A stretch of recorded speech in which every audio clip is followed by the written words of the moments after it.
আগামী ২৬শে মার্চ ২০২৫ রোজ বুধবার বেলা ৪ থেকে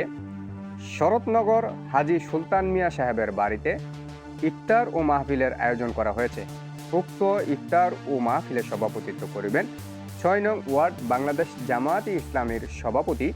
জনাব খাজা আহমেদ এবং প্রধান অতিথি হিসেবে উপস্থিত থাকবেন কসবা উপজেলা বাংলাদেশ জামায়াতে ইসলামের সম্মানিত সেক্রেটারি জনাব গোলাম সারোয়ার সাহেব এবং উক্ত ইফতার ও মাহফিলে বিশেষ অতিথি হিসেবে উপস্থিত থাকবেন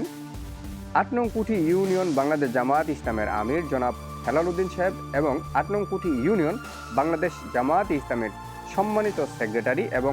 আগামী দিনের কুঠি ইউনিয়নের চেয়ারম্যান পদপ্রার্থী জনাব কবির আহমেদ